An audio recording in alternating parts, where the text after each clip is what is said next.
What is going on, good people of YouTube? It is me, Chavez. I'm back with another Player Prop Talk live stream here on the channel. As always, I hope this finds you doing well and in good spirits. Hope everybody had a good weekend. Hope your Mother's Day went well. Hope you celebrated it or didn't celebrate it, whatever you want to do. Not up to me, but regardless, I hope you had a good weekend. I hope you had a fun Monday. Hope your slips treated you well. Hope all your picks profited. Most of your picks profited. To say all your picks profit is wishful thinking, because we know that's not how it works, but the majority of them. I hope you had a good night yesterday. Better than my night for sure. Little bit of a cold streak right now, not gonna lie, but it is how it goes sometimes. Listen, we're not gonna waste any time today. We're gonna get right into player prop Q&A. Before we do so, we'll always go over #blessed, because any day you wake up, I guess depending on who you are, there's some negative, hateful motherfuckers out there who just bitch and moan about everything. So every day they wake up, it's a bad day. So those people hopefully are not watching this stream, because I don't want to be within a million miles of those people. But ideally, most people are happy when they wake up and they like the prospects of a new day. So if you are listening and seeing this, then you woke up and you're blessed because you didn't die in your sleep.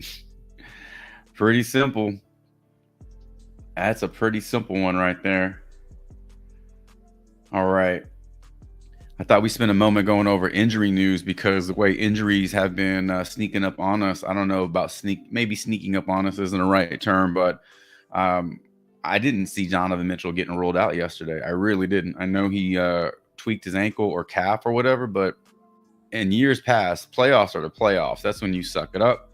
That's when you play injured. That's the whole reason you play the NBA season, is to play in the playoffs. It doesn't really make sense to me to hold players out in the playoffs because they're injured, unless it's really serious. To me, the Cavs are just waving the white flag. To me, that they're not beating the Celtics with Mitchell. They're not beating the Celtics without Mitchell.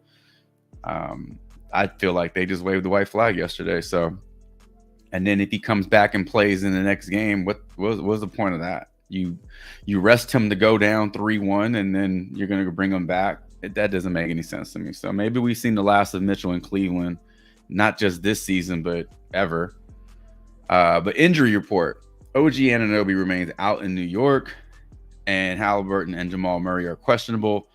I don't see Jalen Brunson's name on here. Just because the name isn't on the injury report doesn't mean that it won't surface later. So I've never had to pay as much attention to an injury report during the playoffs as I have this season, because usually players play. Usually you don't have any injury report. Players are just going to play hurt, but not this year. They're actually resting players in the playoffs, which is, I guess, if you have the supporting cast, you can get away with it, but Cleveland is not. They definitely don't have enough players left on that team to beat the Celtics without Mitchell and Jared Allen. I know they got real close yesterday, but how many wins do you get for being close? None. So it doesn't matter, close or not.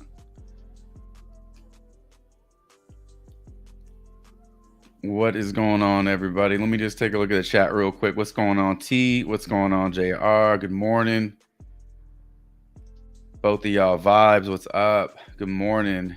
Brutal weekend indeed. Yeah, this weekend was not the best weekend. I feel like this weekend was you do well on one site and then it balances out. So better was a better weekend for me on better, but then PrizePicks not the best, and then Underdog was just brutal. Profit is why I always focus on profit. I used to focus on daily wins, but profit, it's all about profit, because you can go up $200 at the beginning of the month And that honestly is what sustains you for a couple of weeks if you tend to have a bad week. And then you profit another couple $100. And then at the end of the month, it balances out to where you're winning and losing.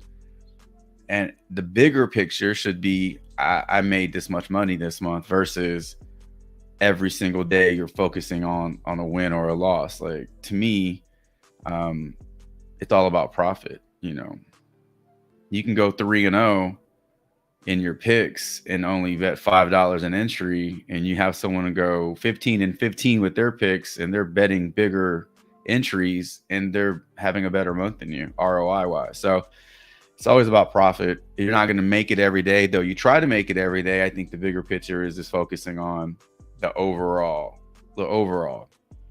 But man, it's like better was good. Underdog really chalked a lot of slips. Yesterday, Mitchell being ruled out really kind of messed up a lot of slips. I had Max Strus and Garland in a few slips, unders on those guys. That did not work out well at all. So I thought I'd show the injury report today, because fuck, man, usually you don't have to worry about the injuries. Players are going to play. Well, not in 2024. Players are going to rest. All right, let's move on. Wrong dates on the screen. It doesn't matter. Today's May 14th, not May 11th. I thought I changed that up. So did not, apparently. So if you're watching this, no, I don't have the power to turn back the hands of time, but I do have the power to not change out the slides. So May 14th, 2024, we're talking PrizePicks, Underdog, Jock Market, wherever you play. We'll pull up the information using props.cash. Speaking of props.cash, if you have any interest in using this for your own researching needs, feel free to use my promo code Thanks25, gets you 25% off your first month, and then after that you got to pay full price, right? Those bastards. But the first month is discounted, so you can cancel it after the first month if you don't want to, but definitely feel like that first month, at least that first month, you'll gain some value from it. We use it every day here on the stream, so if you've never seen it used before in real time, stick around. We're getting ready to pull up some plays and break everything down using props.cash. And then afterwards, if you like what you saw, you can sign up using that promo code right there on the screen. Thanks25. All right. Let's head over to PrizePicks. We're going to pull up the dashboard, because PrizePicks dashboard is, in my opinion, the strongest, the cleanest, the easiest to navigate. I'm not saying it has the best picks.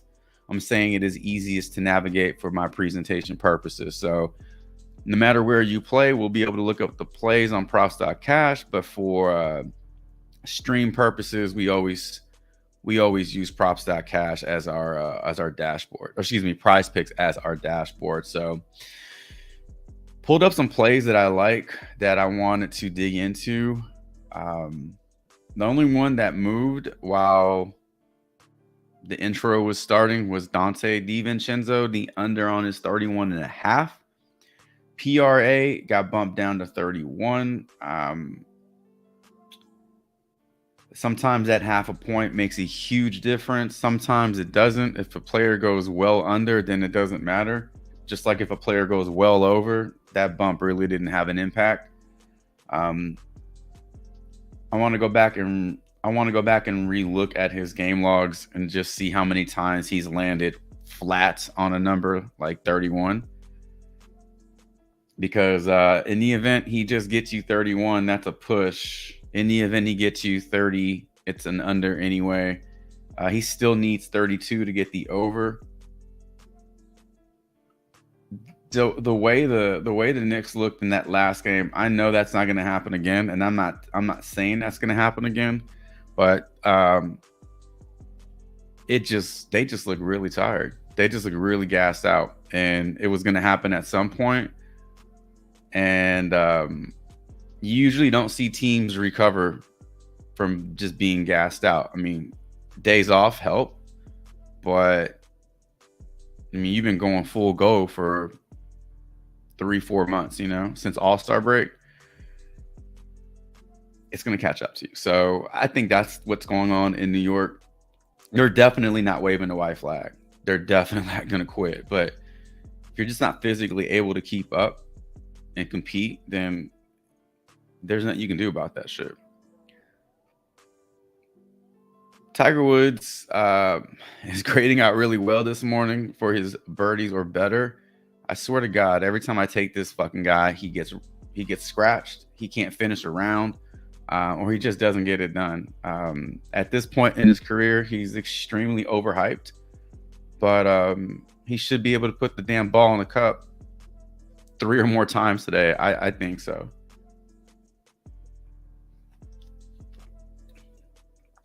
All right. Let's see what the chat has to say. Getting ready to take some player prop questions. Throw them in the chat. Wherever you play, just let me know. If it's not on PrizePicks, that's cool. But just let me know in case it's that particular prop is not on PrizePicks.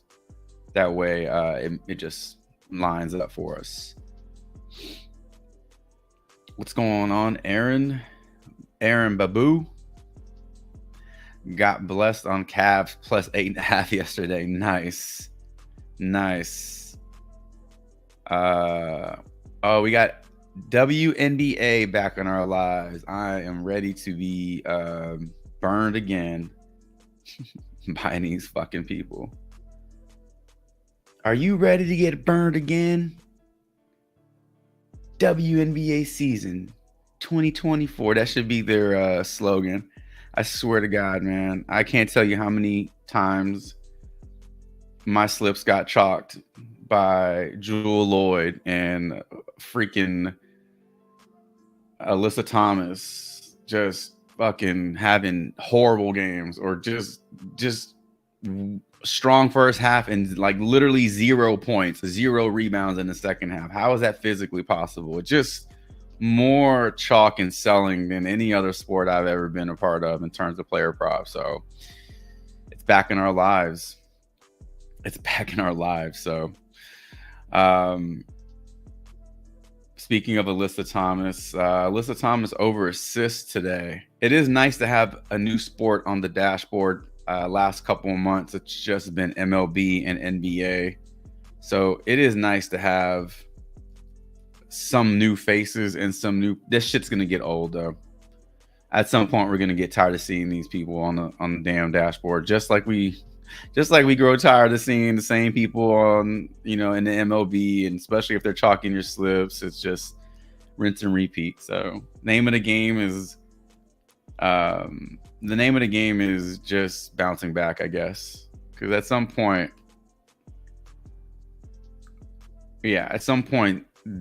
these props will sell us. But it's the first game of the WNBA year, so there should be a great deal of optimism here, right?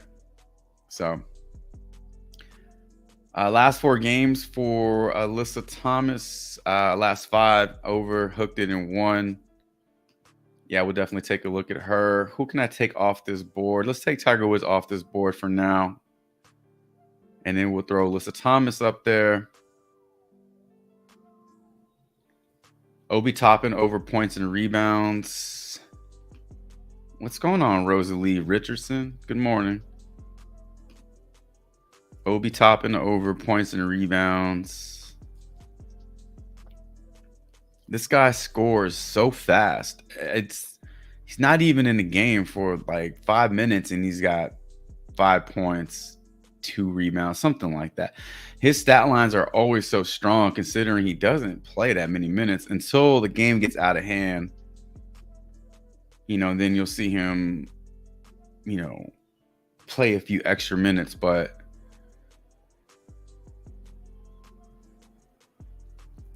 he scores in a heartbeat, man.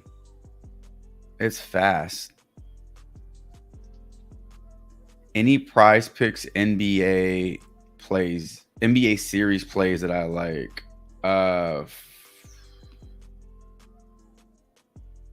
Oh man, 5 and 6. I haven't even looked at these, to be honest with you.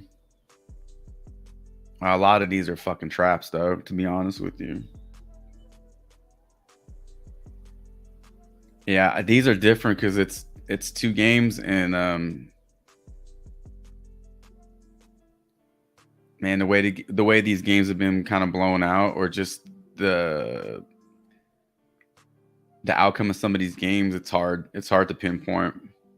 I would have to sit down and really just take a look, like a deeper dive into these, versus just trying to like scroll through and saying, oh, that one looks good. I mean, even someone like TJ McConnell, you would look at his points at 21.5 and say, oh, that's within his range because of what he can do and how quickly he can score off the bench.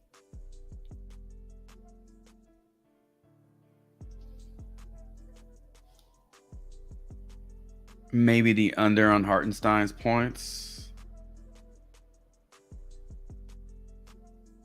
Yeah, I would have to definitely just take a deeper look into this. What's going on, G-Mac? What's up? Yeah, Alyssa Thomas is a beast. Miles McBride points. Yeah, Miles McBride was last game. His points were really getting a lot of support from the books for the over at 8.5. I don't think any of them saw the ass whooping coming, so I think they were just focused on maybe Brunson not being 100% and some of those shots being like distributed to other players like McBride. Or, I mean, if you looked at the last game where Brunson, was it the injury game? Brunson's minutes were down, obviously, but McBride's minutes went up. So just there was some correlation there. When Brunson was off the court, McBride was getting more on the court time. So I thought that's why. But that ass whooping, that really helped out. That really helped out a lot of those role players. Really, really helped those guys out.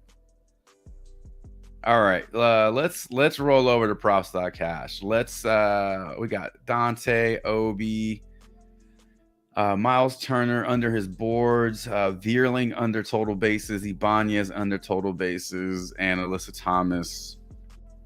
We're gonna go over her assist, and we'll head over to props.cash, and we will start breaking these plays down. If you've yet to see props.cash in real time, here you go. Here's the startup page, your home page, and we'll start our research.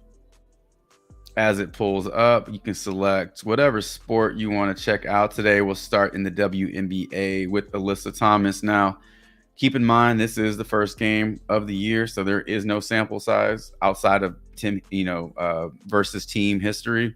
But there is no last 5. There is no last 10 that's relevant to today. I mean, we're talking about a whole season ago, So we'll look at trends. We'll look at anything that we feel can help us. Obviously, projections and odds. But in terms of last 5, we won't really have anything concrete to look at until next week, really.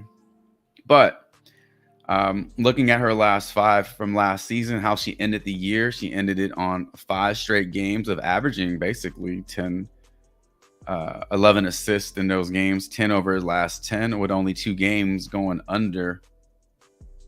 There's really not a lot of sweat with her. If she hits it, she hits it.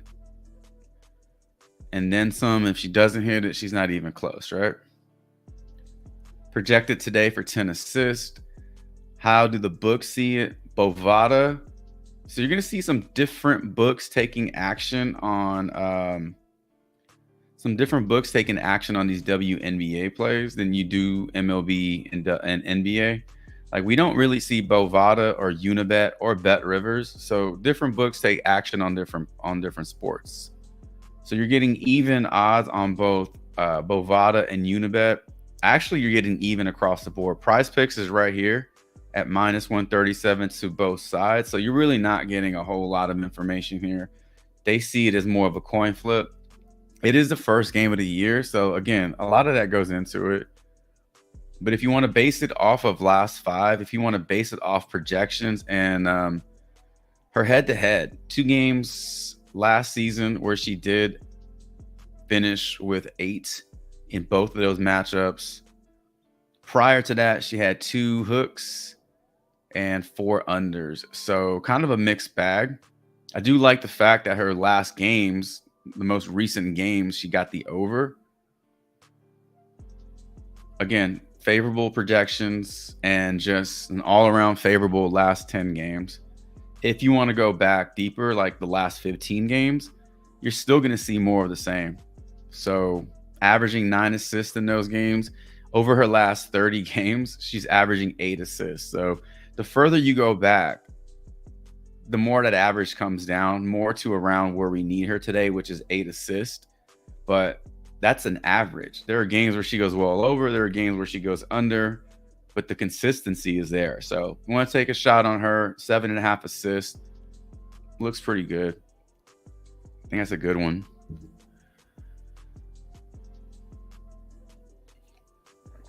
No Starbucks today. I had to go to Whole Foods Market and get coffee because the Starbucks down the street from me is going through renovations. So first world problems, man. Oh, I can't get my fucking fancy coffee, so I gotta go somewhere else to get my fancy coffee. Oh no. What a life. All right, let's take a look at Matt Vierling. I want to take a look at his under total bases. Andy Ibanez. Both of these guys play on the same team. So we look at Andy Ibanez under his total bases today. Whew, coffee burp. So last 5 games, I always like looking at the last 5 games in the MLB more so than the NBA because of the series in the MLB. You play 3-4 games, against the same team. So if you catch a prop at the beginning of the series, you got 3 more games against that team. If you catch it in the middle, but if you catch it towards the end, you can kind of look back and see that sample size is there and is relevant, So the only difference is you're not facing the same pitcher every game. But last 5 games, Miami, he had the Houston series and then Cleveland. 3 out of his last 5, 11 total bases in that game. Okay, so that's definitely an outlier right there. When you look at his projection at 1.3, so that's closer to 1 than it is to 2. And then your 3 books that are taking action on this, BetMGM, Caesars, DraftKings, all like the under. Pretty similar odds, right? Caesars is the only one giving you a little bit higher than 125. Outside of that, they're all in or around at minus 105 over, and then minus 125 or up in terms of the under. Ryan Weathers is the opposing pitcher today. No BVP for him or a lot of these dudes in Detroit, but over their at-bats versus lefties, you're seeing some pretty strong numbers, seeing some high strikeout rates, especially for Ibanez, 30.8 for Rogers. This one is strictly an odds play for me. The odds are coming in, grading out well. Matt Vierling, I was going to say he had 11 bases in that game too. All right, so Matt Vierling's numbers are a little more in favor of the under. As you can see, not as strong of a last 5, but his projections are also grading out much lower at 0.73. So he's not even projected for 1 really, but you want to round it up to 1. 3 books that like the under, all like the under with minus 130 or over. So you got minus 135, minus 135, and minus 130. And Caesars is the only book giving you minus 101, right? Everything else is like pretty set on the under right here. No BVP versus Ryan Weathers.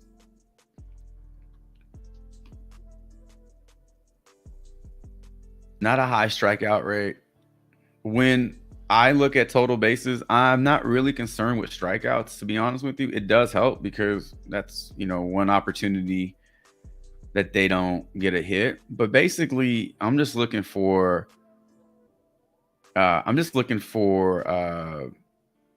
signs that this player is just not getting on base. So whether it's a ground out, double play, if they get hit by a pitch, if they get walked, that's not a total base. So as long as they're not hitting singles, doubles, home runs, triples, that's what I'm looking for. And so he can get walked twice in this game. He can strike out twice, and there you go. He has 0 bases. So,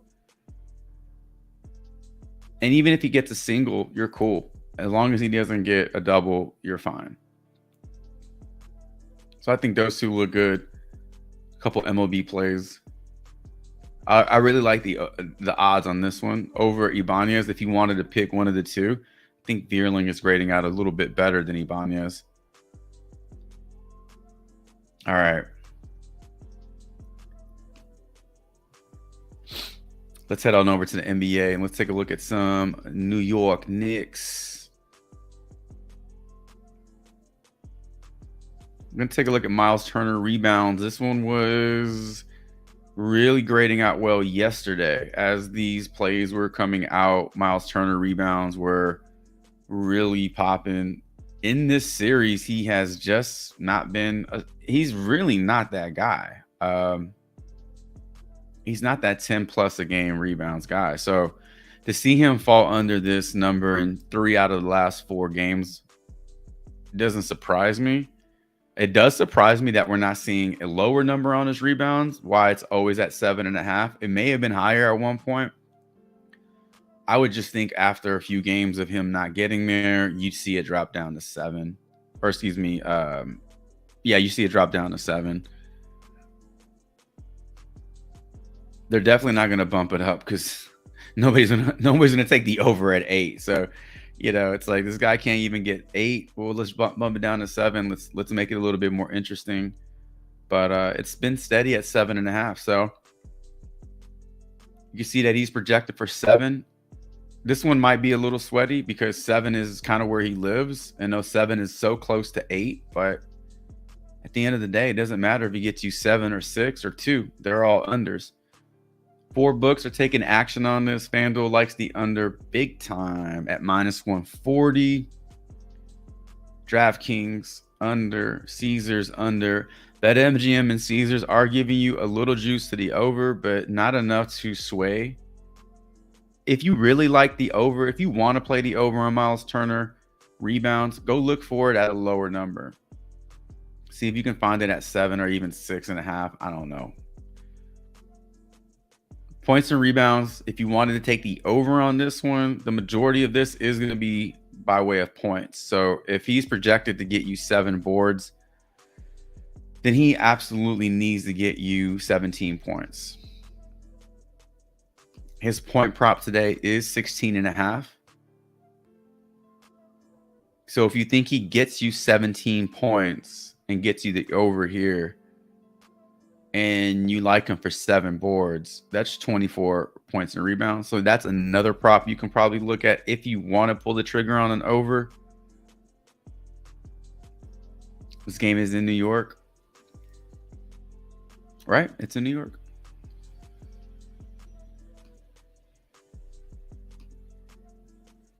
All right. Miles Turner, DiVincenzo. So DiVincenzo's number got bumped down from 31.5 to 30. We're talking about his PRA. He had those 2 massive games, man. 38 and 40 PRA. I think last game was a bit of an outlier. I think 16 points is just not who he is. I think he lives in the mid-20s, high 20s. But even so, at the line that we see him at on PrizePicks, even at 31, that's still higher than where you're seeing it in other books. On other books, like FanDuel has it at 30.5. BetMGM, Caesars, and DraftKings all had it at 31.5, and they all like the under at 31 even, it does become easier for him to hit. But honestly, if he's not going way over, if he's not crushing these lines, he's not even coming close, right? In my opinion, 29 is not close. He needs 32. He missed it by 3. That's not close. That's not close. That's not close. That's not close. So he's either crushing this line or he's not even coming close. He is projected today for 32 PRA. So I see the projections. I also see the odds that are in favor of the under. I see the game logs that are telling me that the unders happen more than the overs. Head to head with the Pacers, 3 games. I mean, look at these totals, right? Like these are crazy. And then the rest of the games again. So you're getting one or the other. You're not getting a lot of consistency here in terms of him like going over this line. So at 31, I think it's still in play, but on better, it is 31.5 on better. So if you like the under, go look for it at 31.5. That's the highest line. I think all the other pick'em sites will start to follow suit, and then you'll see these all get bumped down. All right. So we looked up Turner, we looked up DiVincenzo, we looked up Alyssa Thomas, Obi Toppin. Obi Toppin points and rebounds at 12.5 today.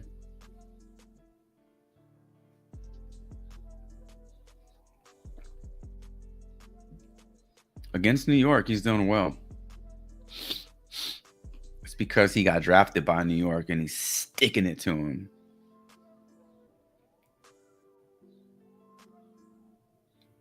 Super efficient. The guy's not even, he's barely averaging 20 minutes against New York only because he played 25 in this game. Ideally, I mean, usually he's in that 19-minute range, right? There's 20 on the dot, but the rest of these games, I mean,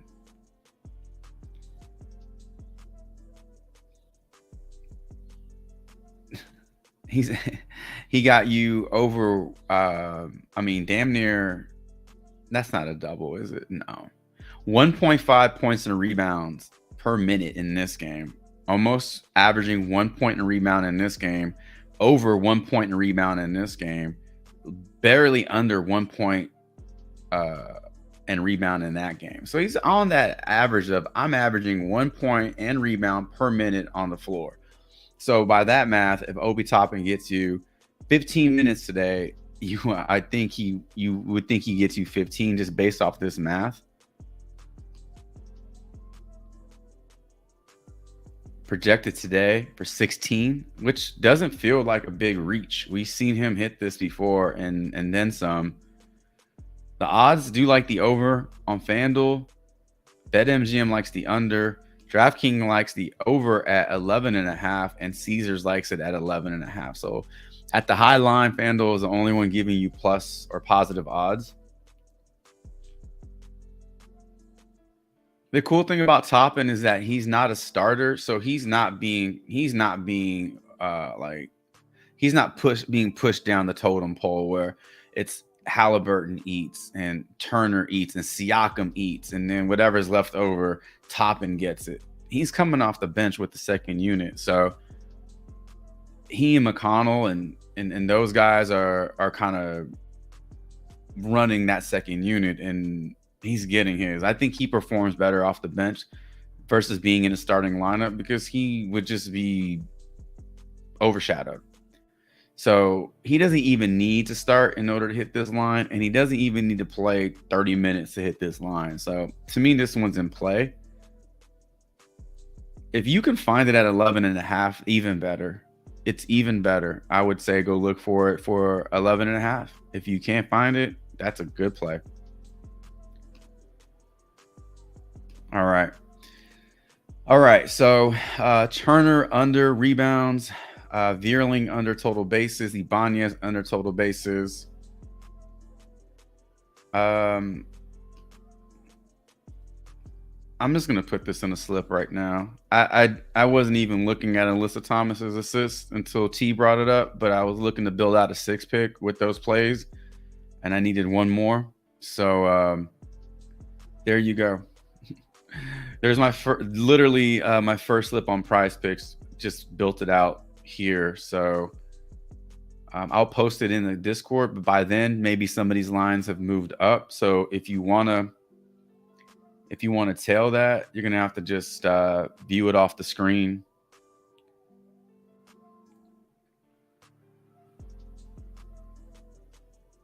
All right, and we clear it out. And let's run it back. Let's see if we can get another 5 to 6 props on the board and see if we can build out another slip, or at least do some research with those.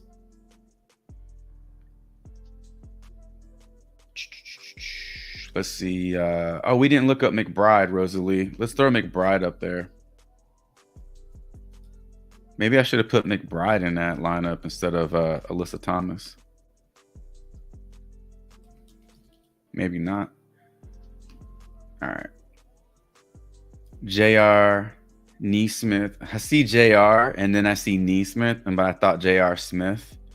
And I'm like, isn't he a PGA pro now? That guy went back to school and graduated like summa cum laude. And he's like on a PGA tour or something. That's just crazy, man. That's amazing. Neesmith over 16 PRA. His numbers just keep dropping. Like they were up in that 18, 19, right? You like the over on that one, JR?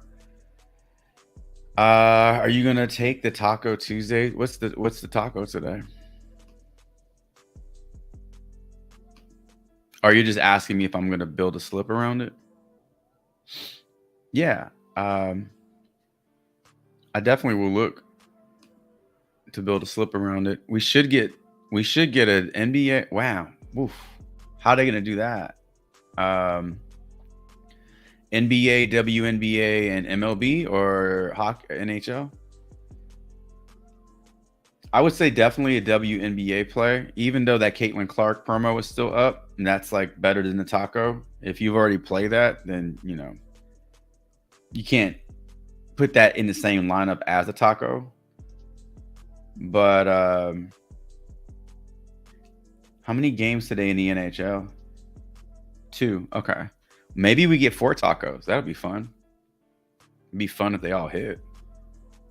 What's going on, MIC? Good morning to you. Fuck tacos. We're making our own tacos today.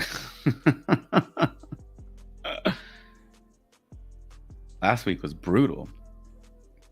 But I'll definitely take a look, Aaron. I'll always take a look at the tacos. What's up, Michael? Niner Dog. What's up? What's good, man? You up early, dude. 7:30 in California. Appreciate you being on the stream.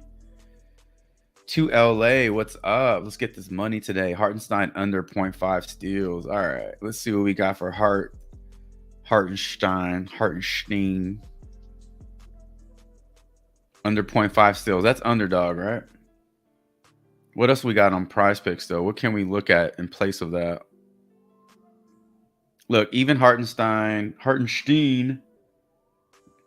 even his PRA dropped from 24.5 to 24.5 to 24. So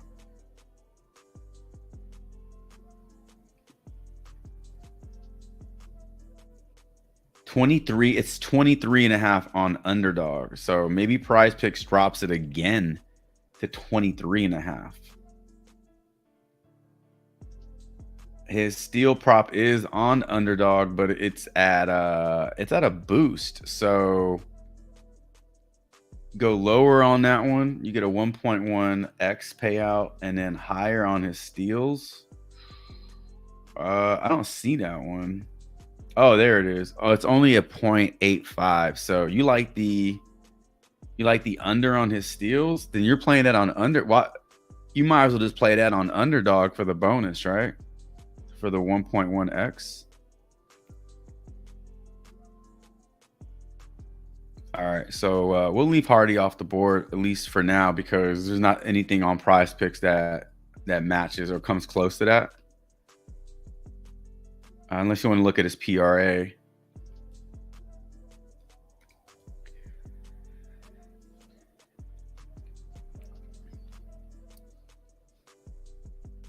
Miles Turner over 3s. I'm really surprised PrizePicks hasn't put a goblin on that one. Or a demon, I'm sorry. Demon, right?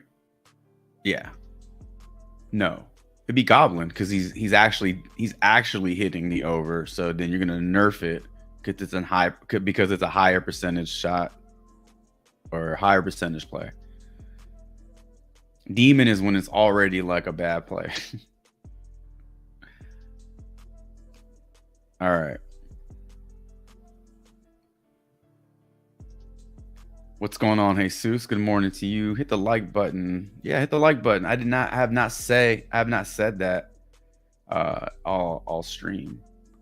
Hit the like button on your way in. Means a ton. Helps the channel grow, reach new viewers, puts this in front of new people, and our chat gets bigger and our questions get bigger, and then we run bigger giveaways. How about that? 2LA says McConnell over steals.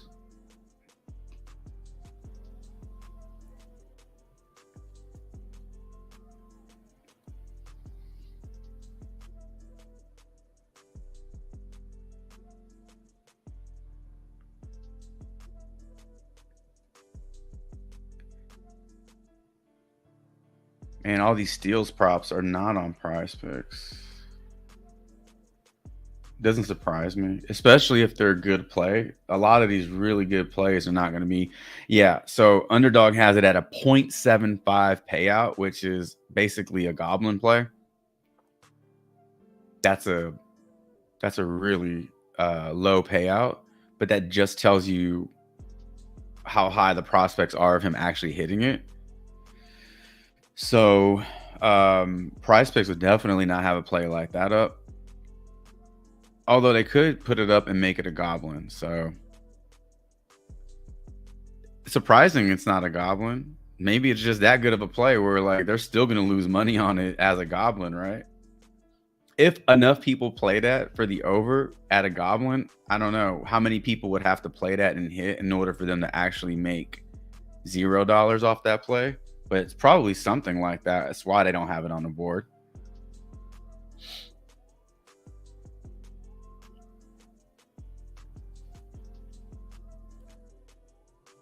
Ben Shepard, PRA, if he gets the minutes, he got so many minutes last game because of the blowout. Blocks and steals. Yeah, you're probably going to find a lot of those role player lines on Underdog. Perhaps better. We'll have them up. Underdog right now is not feeling Ben Shepard. They got his points up at 4.5. And then everything else are demons and goblins. They're equivalent of demons and goblins. So yeah, Ben Shepard is no longer a secret. They're on to him. Work, and work. I hear you, man. Top of it to you, Vu. Good morning. It took Matt MLB play off the board. It took Matt Vierling off the board already. For real?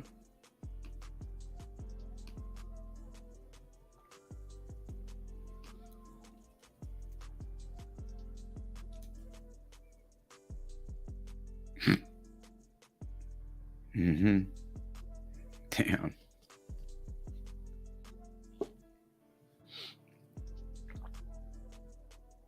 Yeah. I just saw Conley over 9 rebounds and assists. I literally just looked right past that shit. Why didn't I see that? Why am I tripping over shit that I know is there?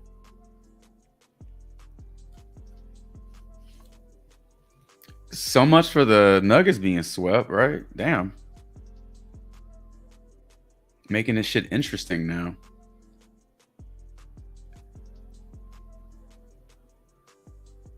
Conley right here. Rebounds and assists. We got him on PrizePicks. Let's find him on Underdog. Got him at 9.5 on Underdog. His assists on PrizePicks are at 6. His assists on Underdog are at 6.5. That is the goblin or the demon. But his assist demon on PrizePicks is 7.5. So I say if you're gonna play a payout boost, then play the higher on his assist at 6.5 on underdog, because he needs 7 to go over PrizePicks OG line anyway. Why not just play the boost at 6.5? He needs 7, right? Here he needs 8. Maybe a lot of people will look at that last game and say, that's what he did then, this is what he'll do again. But you're smarter than that. So I think the 6.5 at a 1.05x is the best play out of his assist. And it also helps out on his assists and rebounds. So if he gets you 7 assists, then he only needs to get you 3 rebounds in order for him to go over. So you can correlate the two on different pick'em sites if you want. Alec Burks points. Did you get your protected play for 7 days? Did I get my protected play for 7 days? I don't know what that is. So I'm assuming no.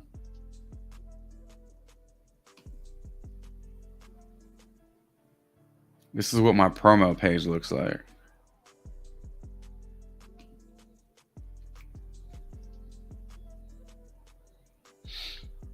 I was totally wrong. Never underestimate the heart of a champion. Nuggets in 6. Oh, did you say they were going to get swept, JR?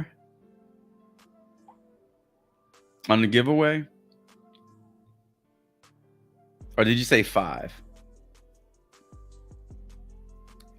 Do I have any WNBA props bets? We talked about Alyssa Thomas earlier with her assists. That was not my play. That was T who put that in the chat. But I actually threw that in a slip in a 6-pick flex. Let me see real quick. Hold on. This might be a pretty good day for pick'em today, because we got golf, we got soccer, you have MLB, you have NBA, WNBA, you have esports. Wow, we have quite a bit going on today.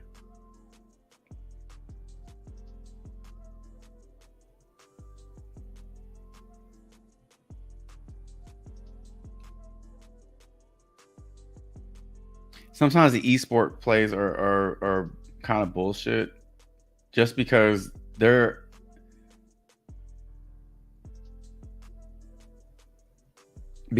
not enough data to go around. When you only see one line for an esport play, it's like,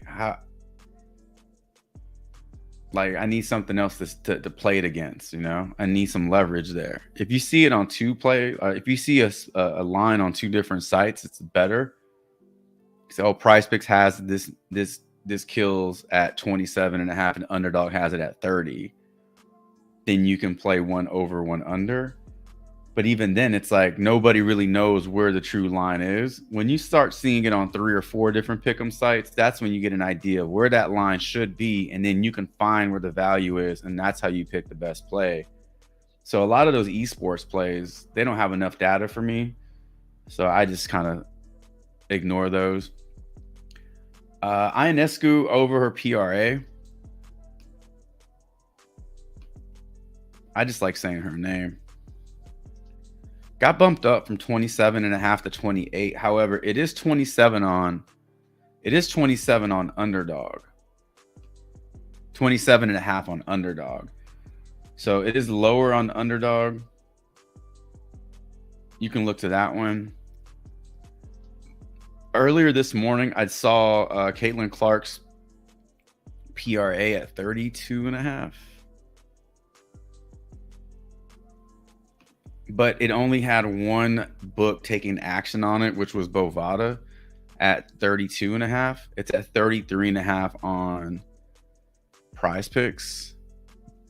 Does that seem kind of high for her first game, or no? We can't even look her up on props.cash because there's nothing to look up. This is literally her first game as a pro. So It's just based off of what we feel. I feel she could have a good game. All right, cool. Sound analysis.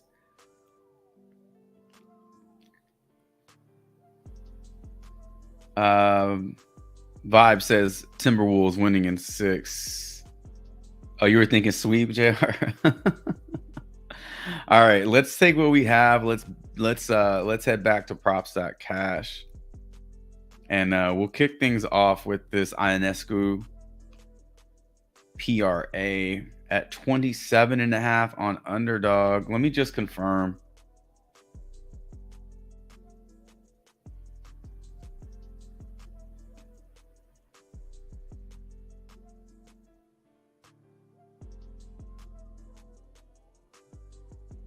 Yeah, 27.5 on underdog. All right, just double checking.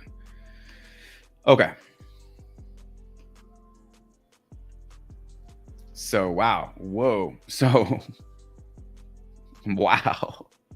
27.5 PRA. This is getting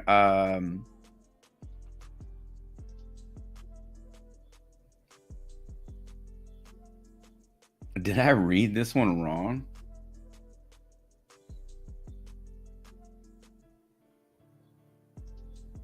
Because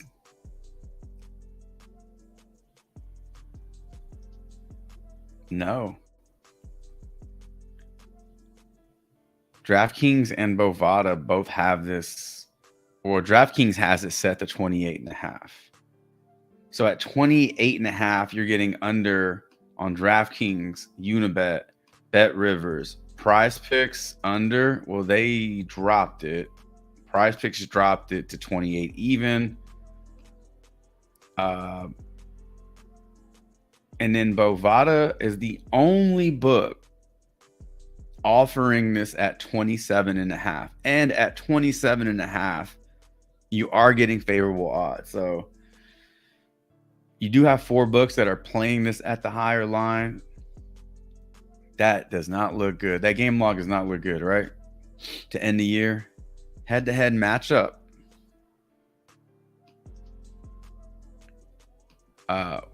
With the Mystics. Plays them well. Traditionally, only gone under this line in 3 of those 9 games for a 67% hit rate. I don't like her projections. Like, this is a huge drop off. 28.5, and she's projected for 21. I don't really pay attention to the projections. You know, I like, if I like them, I like them, but I don't let that sway me. But man, and you have a discrepancy that big, something's off. Either the line is just too high, or you know, the algorithm just fucking hates Ionescu today.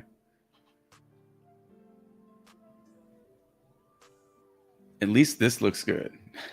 At least this looks good. In that final game where she did not go over her PRA, she got 40 minutes on the floor. Second chance points in the paint. She went 4 of 11 from the field. 11 attempts is not that many attempts. I mean, in these games where she went over, I mean, these are basically, I mean, you're talking about 20 field goal attempt territory. Yeah, she needs more than 11. So she took 11 field goal attempts, and she missed this line by basically 3. I mean, 2 more field goal attempts, that gets it done.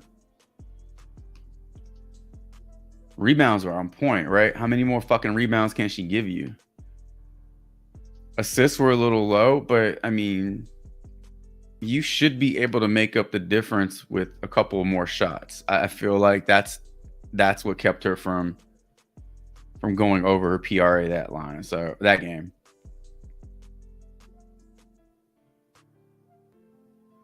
Yeah, not every 10 game log is gonna look like Alyssa Thomas's 10 game log.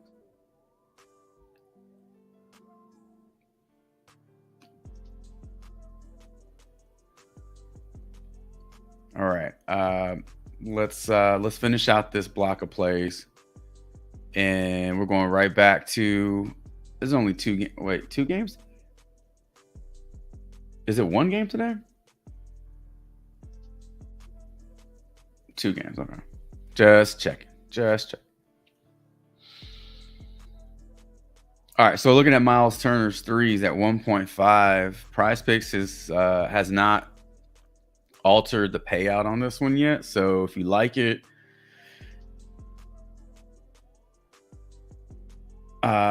play it.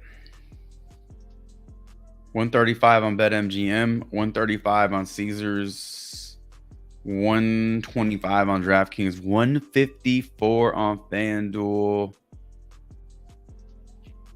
This guy's projected for 2. He's basically good for 2 in this series.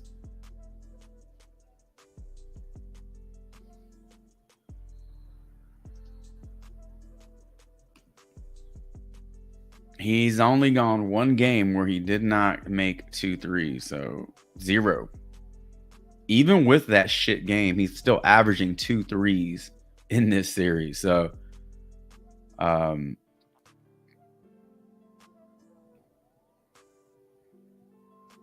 75% hit rate isn't bad. Projections are good. Odds are good. Look, it's the same team every game. So, I mean, look, you're not going to get a perfect, play every game, but this is pretty damn close to perfect. And we should see more competitive game, especially with this game being in New York. So Miles Turner's his scoring is going to be needed in this game, maybe more than it was last game. Should put up a good amount of threes. Even in that ass whooping last game, he only played 26 minutes. He was 5 for 5 from the field, and that's inclusive of 3 for 3 from behind the arc. So come on, man.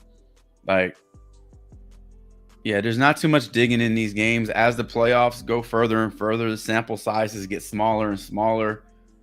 And you really will have to start looking at the last game, because there is no last 10 games against this team.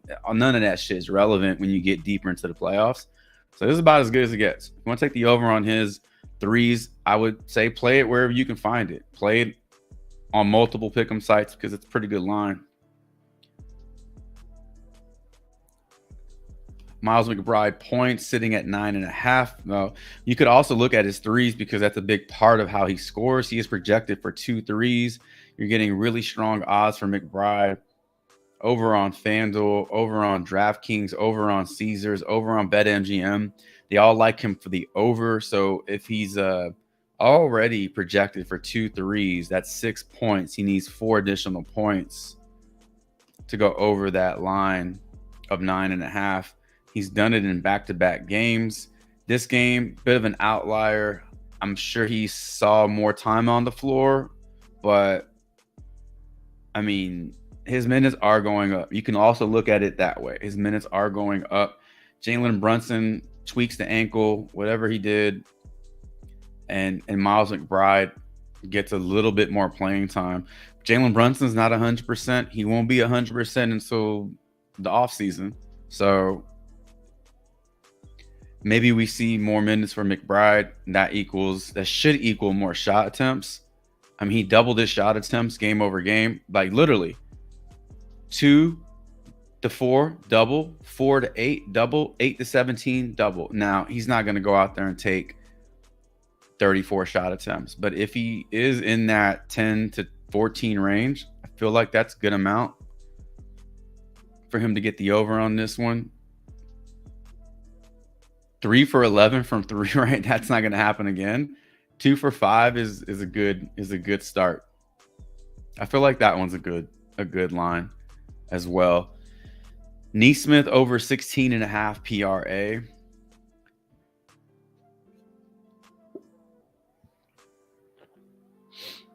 So he is projected for 19 PRA today.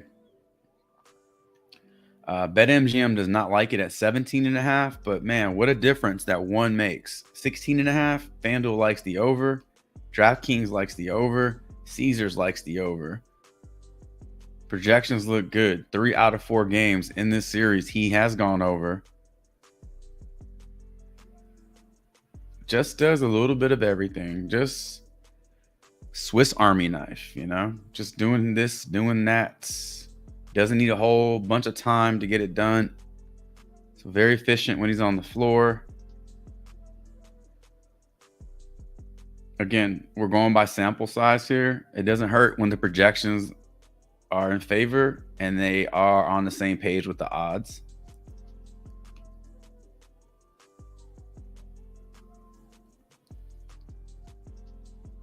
All right, I think Conley's the only prop left.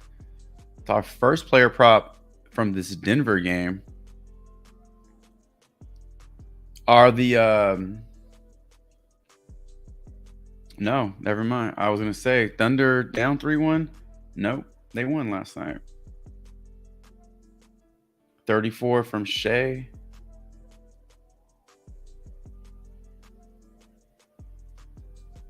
Kyrie steals and blocks finally came to an end yesterday.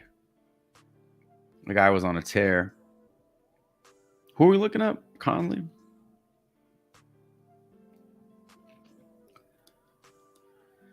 All right. Let's look at his assists because you can play the over 6.5 for the payout boost on underdog. It is at 6 on PrizePicks. So at 6, he's gone over 6. He's hit 6 or over in that many games. But let's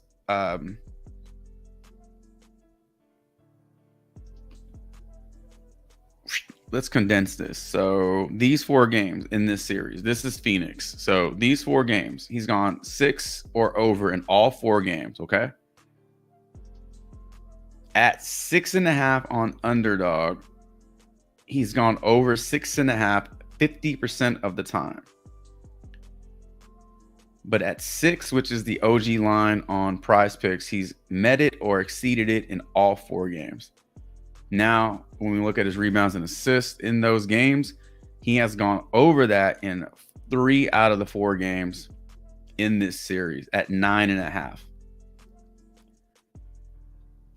Unfortunately, none of these books see that happening again, and they're all favoring the under. Projections do like the over at 10. 9.88 is 10, so round that up. So you have a decision to make. Do you want to follow game trend and flow, or do you want to go with the numbers? If you have reservations on this one, I think his assists are in play. I think the OG at 6 is in play. If you can find that at 5.5, because that's what it was originally, even better. And if you want to take a shot at the 6.5, I think underdog offers you the best payout based off the prop.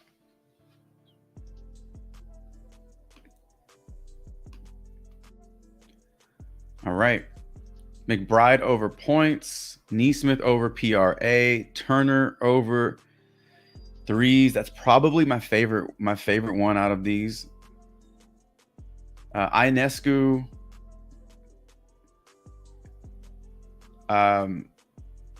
Definitely needs her shots. If she's not getting her 13, 14 field goal attempts, that's probably going to be a really tough one for her to go over on. But assuming she does get her shots, she might even be good for a double-double in this game. Conley over rebounds and assists, but you can also look to the over on his assist right there. And you are not the only one, because 25,000 other people like the over. I'm assuming they like the over on this one.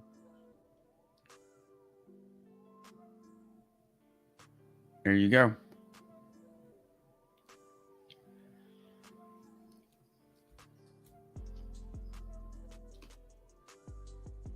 All right.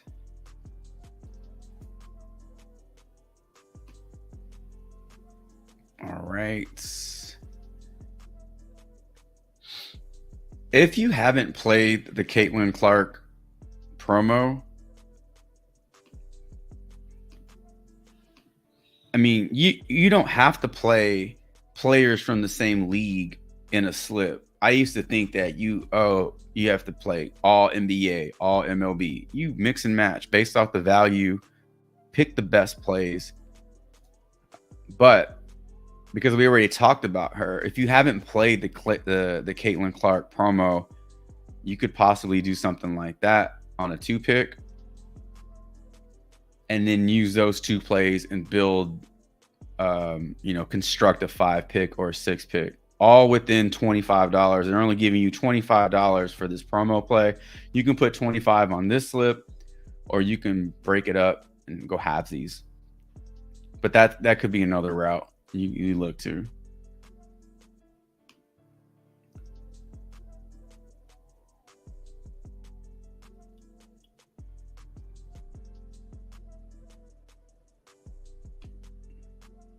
That shit's too high. You talking about Ionescu, LA, or Knuckles? I said on the giveaway it's Pacers in 6. Oh man, yeah, you nailed that shit. Yeah. Gotcha. Justin Holiday over 3s, demon play. Oh, it was a deposit match promo on PrizePicks that came with 7 days of protected plays. No shit. Damn. That's a lot of people. I might not play it now. Those popular ones be flaking. It is a lot of fucking people, man. What are they seeing? Right? So do y'all ever do this? Do you ever see a popular play and go, what are they seeing? Why are so many people on this one? Right? Are they on this one because they did their research and then it graded out well, and then they looked at the odds and it was all like check the box. Okay, great. It's a good play. Or are they looking at the last 5 games saying, oh, that shit's about to hit? I'd say about 85% of the players on PrizePicks or pick'em sites are that shit's about to hit type of players. So if you are just taking an extra bit of time to dig into it and you can find out the reason why this is a good play, then it doesn't matter how many people are on it. 100,000 people, 1,000 people. If it's a good play, it's a good play. But if people are just selecting plays because, well, everybody else is playing it, I guess I'll play it too. That's probably what drives these fucking numbers up more than anything. And those are the times where you zig when they zag. But I think the assist, that's a good line. We looked into it already, and all that information supported that it was a good play.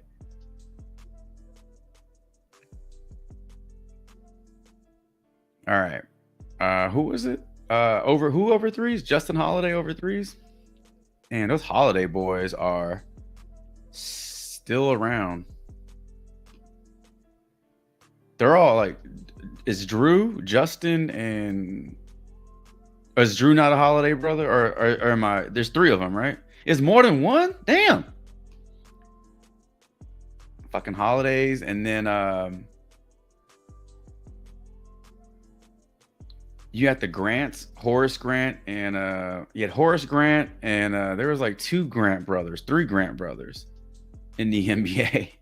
There's a lot of families with fantastic DNA, man. Jesus.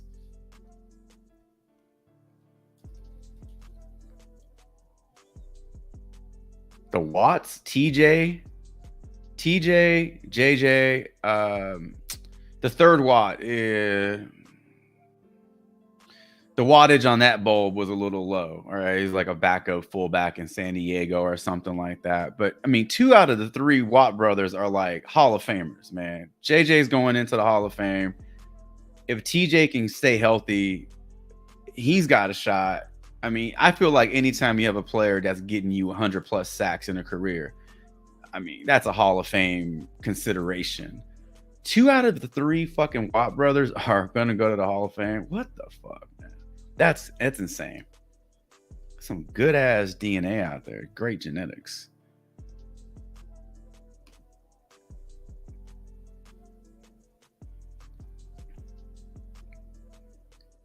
Either Holidays or Nimhard.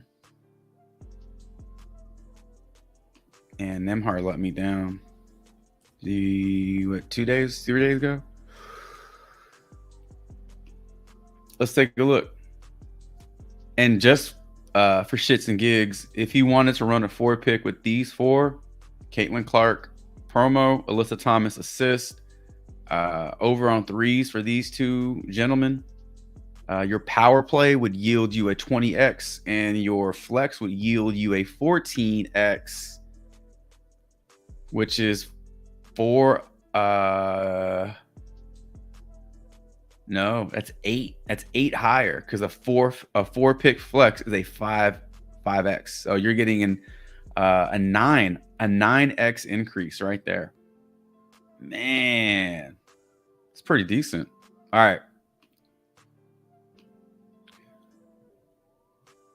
Let's take a look at these 3s for Holiday and Nimhard.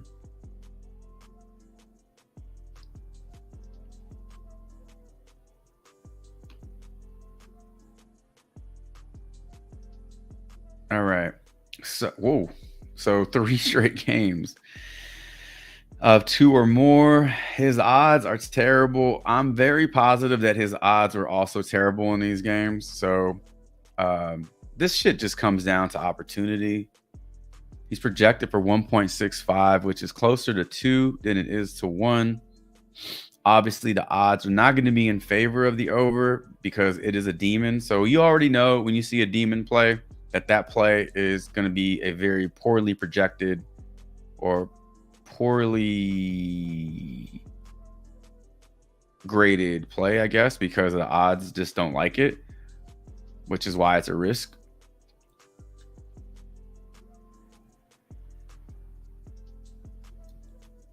I wonder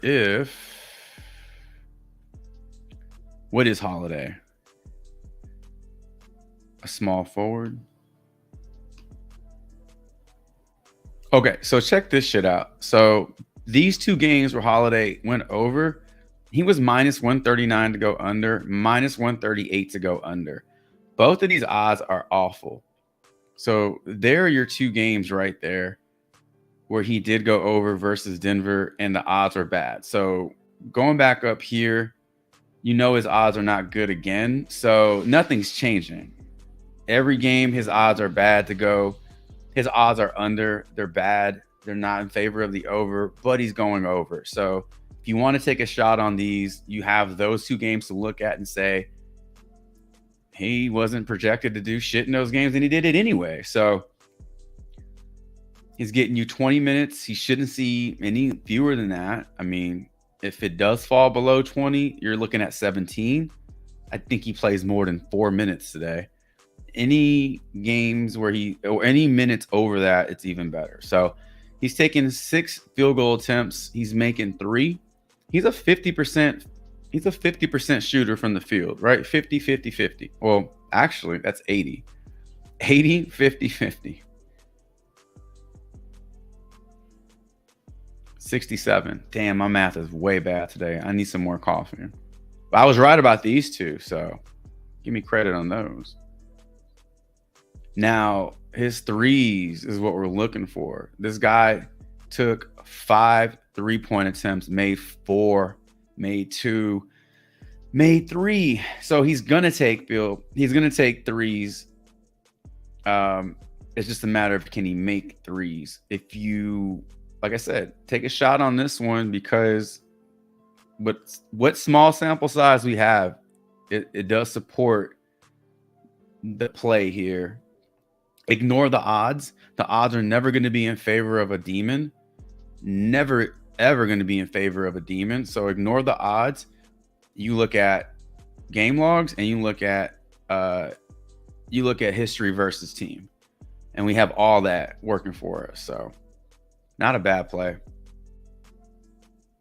All right, let's go up to Indy in New York, and let's take a look at Andrew Nembhard.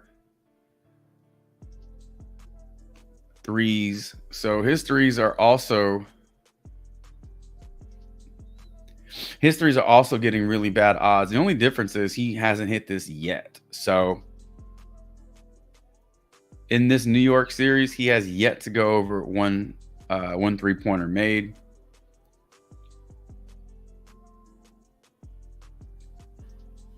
His minutes are better than Holiday. He actually has a role on this team. He's playing much larger minutes than Holiday.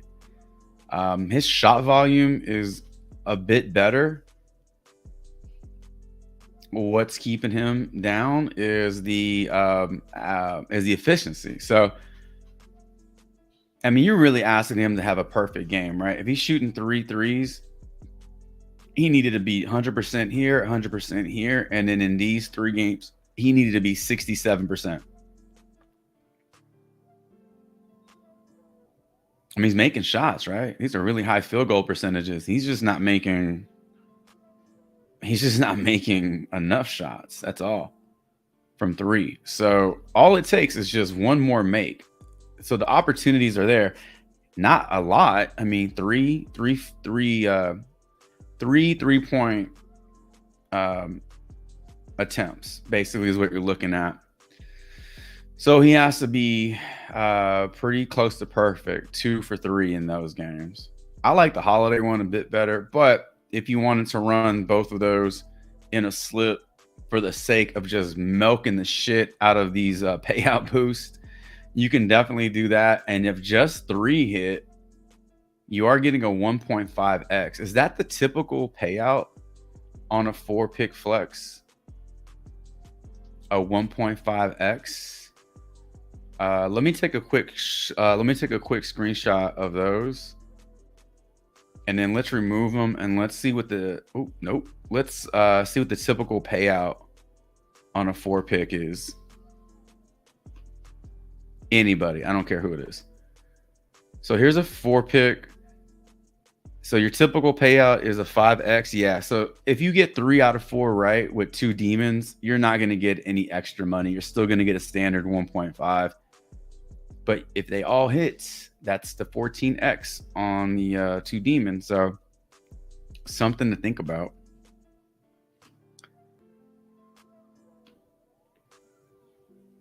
JR says, those are my thoughts exactly on the popular plays.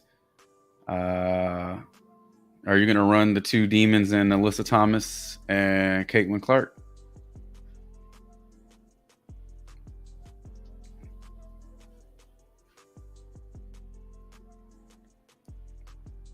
All right. Keep in mind also, I don't think I'm like letting the cat out the bag or whatever, but the WNBA is constructed a bit differently than the NBA.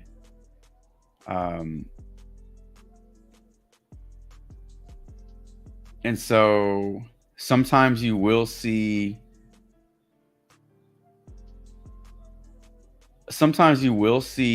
props that are just a little too high for that player. You're only getting 40 minutes in WNBA versus the 48 that you get in the NBA. So 10-minute quarters. For some reason, I thought it was like 20-minute halves, like college basketball. I mean, it averages out to that, but they're actually playing 4 quarters, but they're fewer minutes per quarter. So like in the NBA, you have your rotations, your starters play the first quarter or whatever, and then they sit. Then reserves come in. The second unit plays the first 5.5 to 6 minutes, 6.5 minutes of the second quarter, and then your starters come back in with about 6 minutes left. So your typical starter sees anywhere between 16 to 18 minutes in the first half. In the WNBA, if they ran something similar to that, your starters would be seeing like 12 12 minutes in the first half. So when you're looking at these high totals, these fantasy totals or these PRA totals, just note that the minutes are less, and sometimes those props don't reflect that. So just didn't know if you knew that or not, but that is what it is. Yeah. My favorite commercial is well, there's a new WNBA commercial where they're just like promoting the shit out of it. And it's like, if you want to watch real basketball, tune in to the, I almost lost my shit. I almost spit out my food. It was like real basketball. Like it's layups, it's threes, and just a lot of rebounds. Cause I swear to God, like there was one WNBA game, I think it was maybe 7 possessions in a row. It was just like dribble, dribble, 3, brick, rebound, dribble, dribble, 3, brick, it was just like double dribble, the game, double dribble, back and forth, just missing shots. I was like, that's not real basketball. That's not real basketball. I don't know what that shit is. That looks like my ass trying to play basketball at the gym. Fucking missing layups and shit. Pay me $125,000. I think they get paid more than that. Pay me $500,000 to miss 7 shots in a row. Shit. I'd love to do that. But you know, what is the WNBA supposed to do? Like, tell you the truth? Like, if you want to watch a lesser grade fundamentals and a lot of missed shots, watch us. I mean, they're not going to say that shit. So I expect them 100% to hype it up, especially around Caitlin Clark. I mean, who was last year's big rookie? Was it Jewel? Was it Jewel Loy was a rookie last year? There was another Diamond. Oh, I forgot her last name. Anyway, I think this is probably the biggest rookie that's come out in a long time, and they're going to. This is their Wembanyama. This is WNBA's Wembanyama. They are definitely going to not let you forget. So.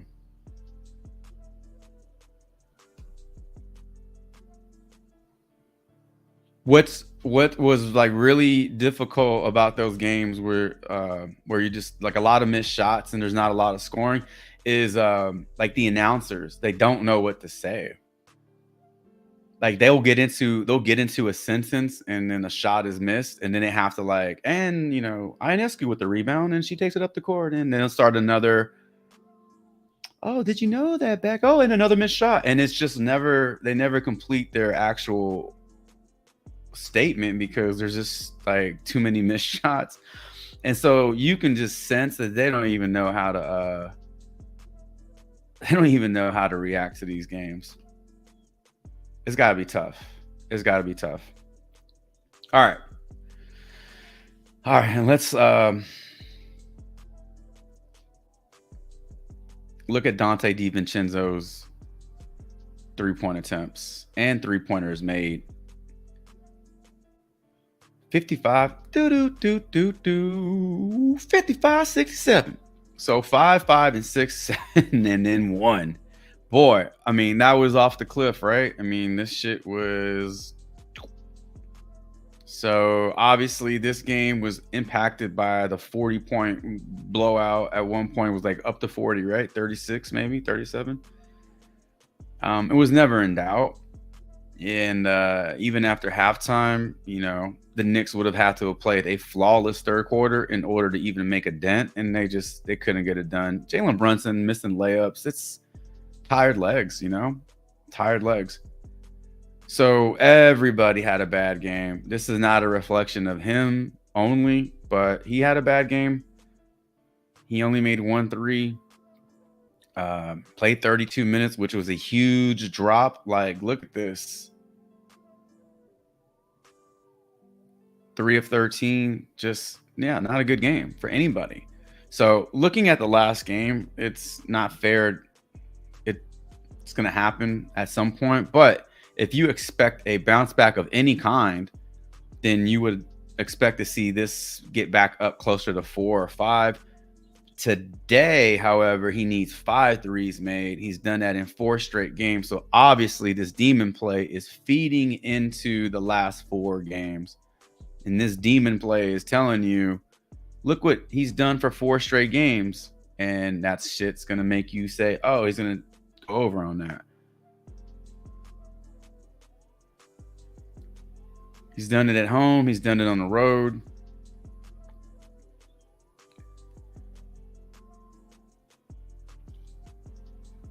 "26 shot attempts.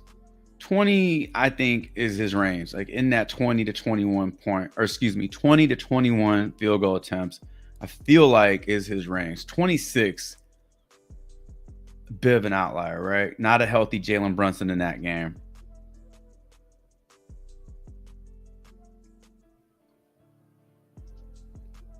If he takes 11 or more threes today, he would need to make 5.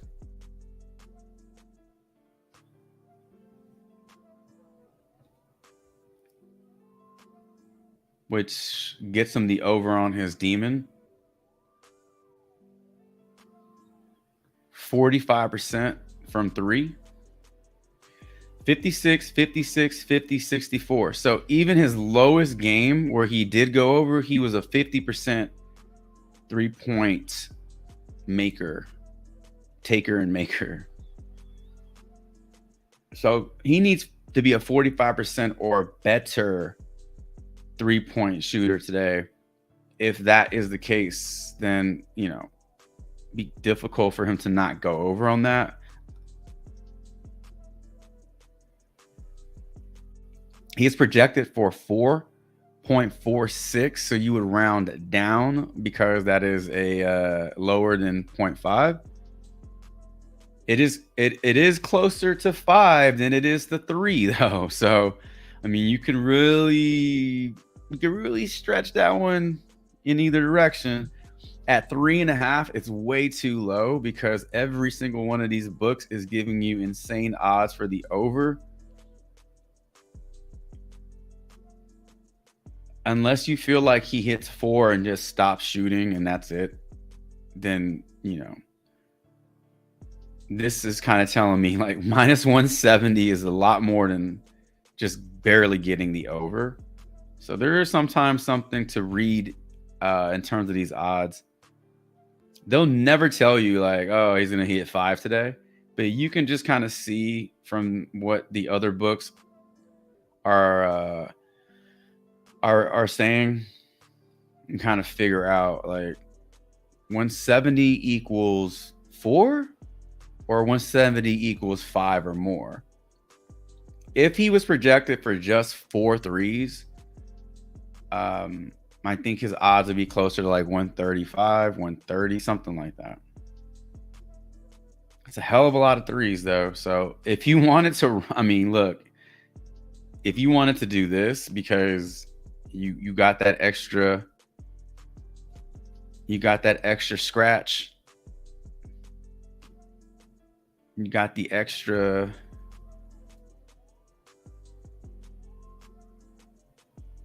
rubber band bank, you got the extra coin,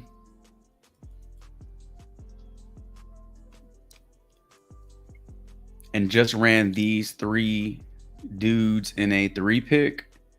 If you flex the 3-pick, it's a 9x, which is up 6x from the typical 3x payout.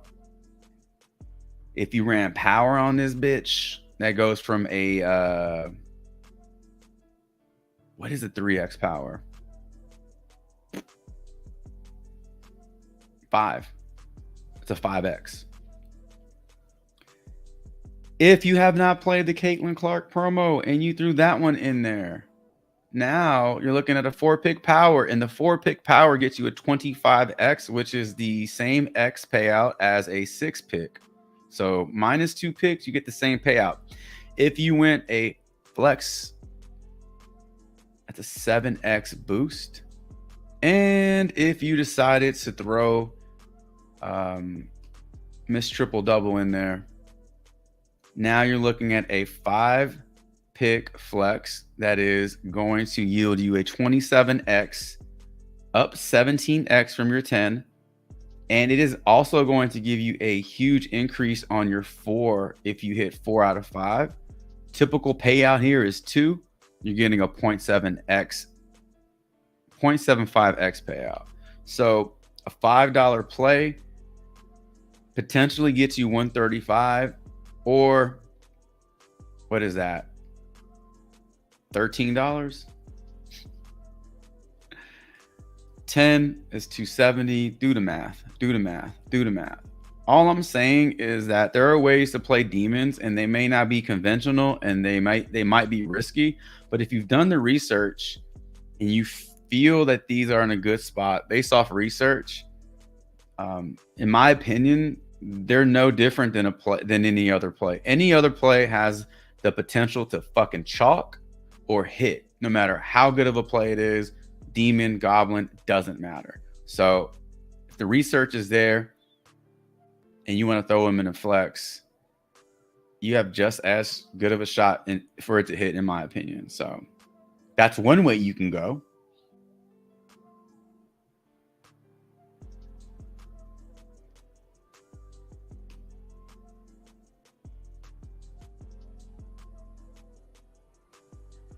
Throw make it a 6. Make it a 6-pick flex with the 6 assist, topping it off. It's a 52x. It's a 52x. You can go buy a $5 scratch off, or you can put $5 on a slip like this. Odds are about the same, right? Maybe better with this pick because you actually researched it and have a little bit of control over who you're putting into your plays.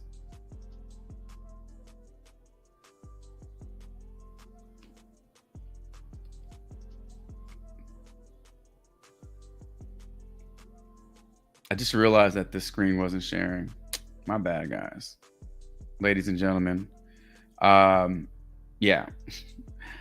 Throwing all these demon 3s into a flex with the Caitlin Clark, with the Alyssa Thomas, and then putting the Mike Conley assist prop in there to make it a 6-pick 52x. If you took out the Mike Conley and just rolled with our core WNBA pair here, along with the 3 demons, we talked about Holiday and Nembhard, and now we add Dante DiVincenzo in there. That takes you from a 10x to a 27x. You're also getting a payout boost on a 4-pick or on a 4 correct, which you don't typically get. So again, $5, 27x. If you took out Alyssa Thomas and just rolled with these 4, Caitlin Clark as your promo, you have the option to power it up. That's a 25x on a 4-pick. If you flexed it, you're getting a 7x payout boost. You're also getting a 0.25. I believe you're getting a 0.25 payout on a 3. And if you just ran the 3 demon props, you flex it, you're still getting a payout boost. So we already talked about putting Alyssa Thomas and Caitlin in a slip, but if you put the 3 demons in there and you like them and the research was there, it is a risk. But at the end of the day, they're all risks because we can't control what goes on the court, on the field, on the ice, whatever shit you're playing. So you could do it like that. All right. What else we got?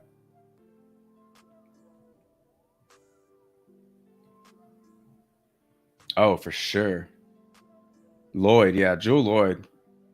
I like her in the State Farm commercial. She seems like a cool person.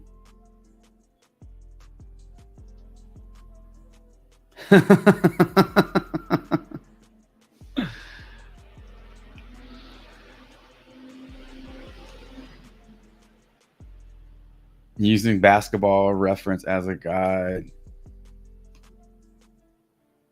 Double dribble was my shit. Double dribble.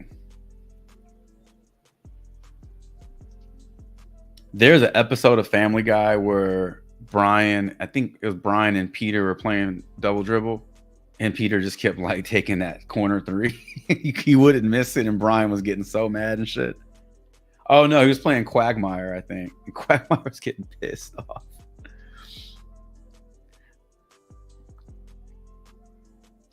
What's up, Vu? Brunson said, "Look out for him today." I love Brunson, man. I like Brunson a lot. I'm so glad he's in New York versus Mitchell. The talk about Mitchell going to New York with Brunson, I hate that. I hate that combo. I hate that shit. That does not feel like you forget about Randall coming back. I mean, Randall and Brunson, like those are like your shot hogs, man. And you're gonna put fucking Mitchell in there? How's that gonna work? That is Kyrie, Durant, and Harden in Brooklyn. Who takes a backseat to who win? I don't like that combo at all. That trio. Siakam over 15.5, Turner 19, Josh Hart 9.5. That Josh Hart feels like a normal line. The taco for him feels like that's like his normal line, 9.5. Oh, that's his rebounds. Oh.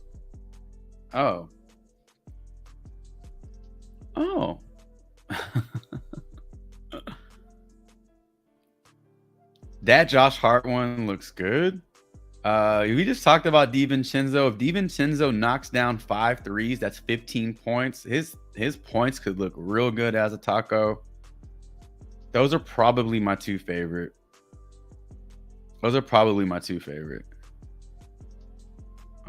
Miles Turner.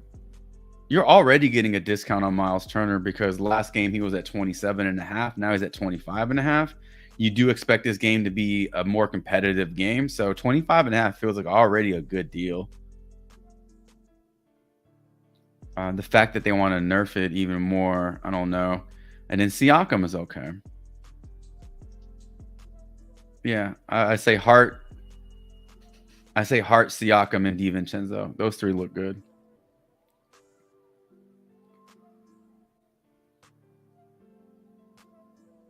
Let's see, Josh Hart at 47. I mean, yeah. So then let me ask y'all this: if you took the over on Josh Hart 9.5, do you take the under at 12.5? What's going on, Links? We robbing PrizePicks today? Man, I just want to get my money back from yesterday. I don't know about robbing. Yesterday was not a good day, but definitely up for making money today.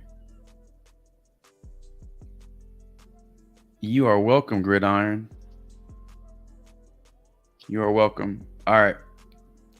I think that's going to be it for today, ladies and gentlemen.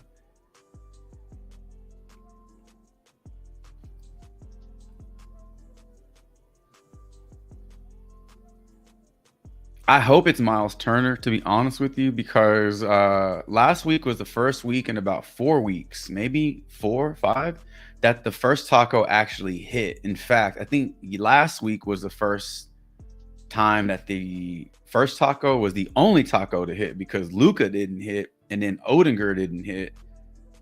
So that doesn't happen often. Usually that first taco is the worst taco. And that happened about 4 weeks straight, maybe more, but I started keeping track of it around 4 weeks out. So I kind of grew accustomed to staying away from the first taco, and I wasn't really losing money by doing that, you know? So last week was the first time that it actually didn't happen. So if that, you know, out of all those tacos, my least favorite is Miles Turner.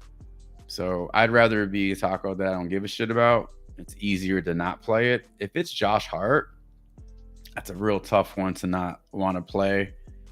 I'm pretty sure a lot of people were already looking at the over on this 12.5. And then you're getting it for 3 less.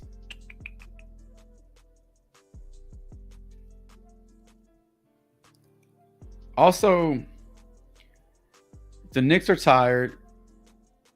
They got tired legs. They're fatigued.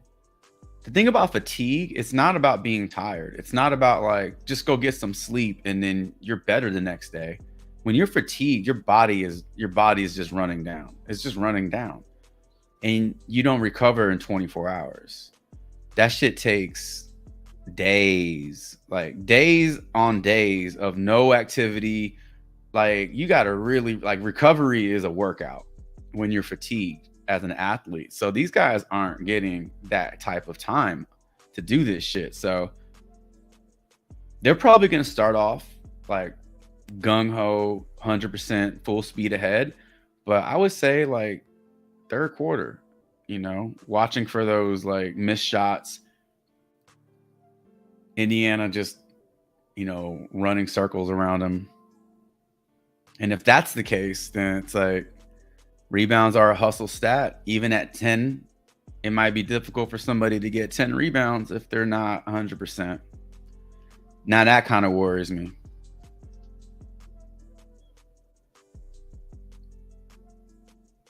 We'll figure it out. I'll throw a slip in the Discord based off what I think. This may be an opportunity to go under on some OG lines. 6 PRA drop, 5.5 points. Ugh. Siakam always bothers me. All right.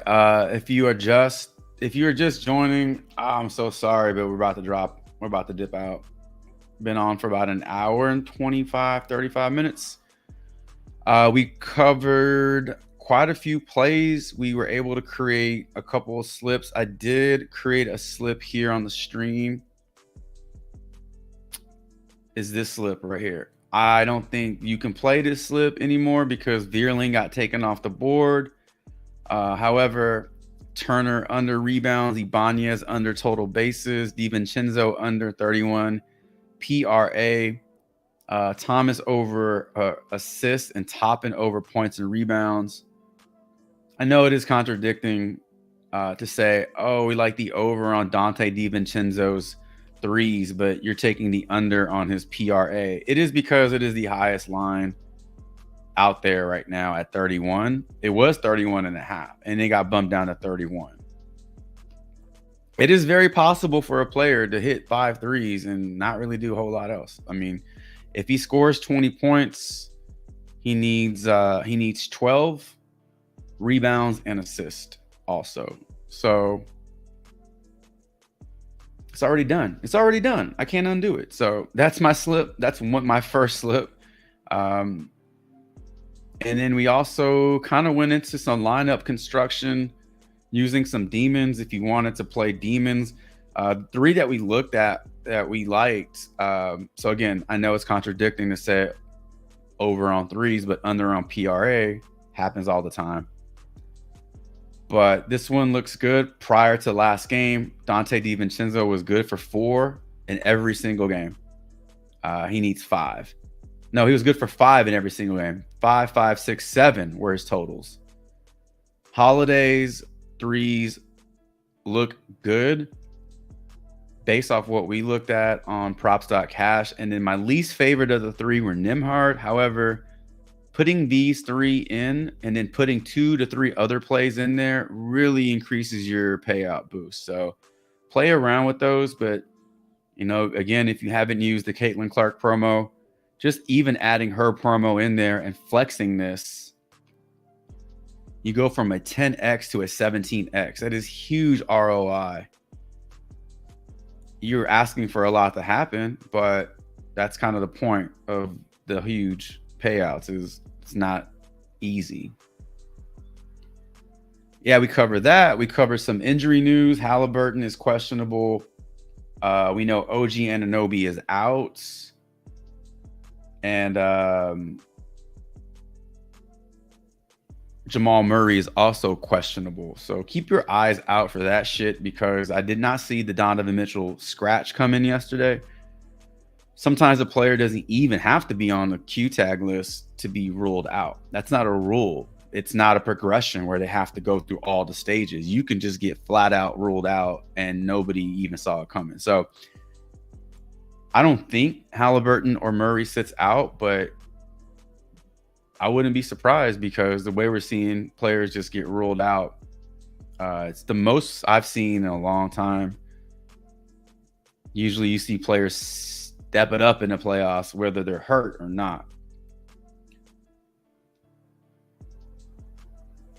Yeah, and that was it. We talked about some tacos. Best play on the board in terms of tacos right now out of those options, I don't know. Josh Hart. Rebounds look tempting. However,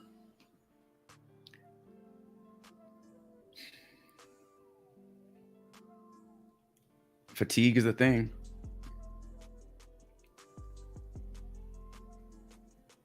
Josh Hart rebounds, and then it was DiVincenzo's points being dropped down to 15.5, 16.5.